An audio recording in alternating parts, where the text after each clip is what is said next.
Hi everyone, I am Narmada. In short video మనం బయాలజీలో ఉన్న 1 mark questions అలాగే 1 వర్డ్ ఆన్సర్స్ అనేవి చూద్దాం. ఇక్కడ ఫస్ట్ క్వశ్చన్ చూసినట్లయితే what is the liquid part of blood called? బ్లడ్లో ఉన్న లిక్విడ్ పార్ట్ని ఏమని పిలుస్తామని అడుగుతున్నారు. ప్లాస్మా. నెక్స్ట్ సెకండ్ క్వశ్చన్ చూసినట్లయితే which organ controls body temperature? A organ అనేది బాడీ టెంపరేచర్ని కంట్రోల్ చేస్తుంది అని అంటున్నారు. హైపోథాలమస్. నెక్స్ట్ థర్డ్ వన్ చూసినట్లయితే what is the basic unit of nervous system? Nervous సిస్టంలో దాని యొక్క బేసిక్ యూనిట్ ఏంటి అంటున్నారు. Neuron. Next fourth question which blood cells help in clotting? ఏ బ్లడ్ సెల్స్ అనేవి క్లాటింగ్కి హెల్ప్ అవుతాయి అని అడుగుతున్నారు. Platelets.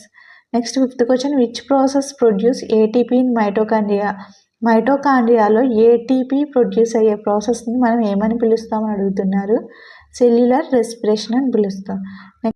Next sixth question what is the protective outer layer of plant cell? Plant సెల్స్ని ప్రొటెక్ట్ చేస్తూ ఉన్న అవుటర్ లేయర్ ఏంటి అని అడుగుతున్నారు. Cell wall.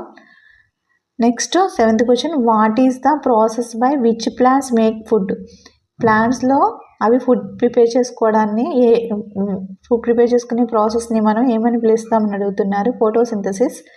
Next eighth question what is the storage form of energy in plants? ప్లాంట్స్లో energy అనేది ఎలా store అయి ఉంటుంది అని అడుగుతున్నారు. స్టార్చ్ లాగా మనకి స్టోర్ అయి ఉండడం అనేది మనం చూస్తామన్నమాట.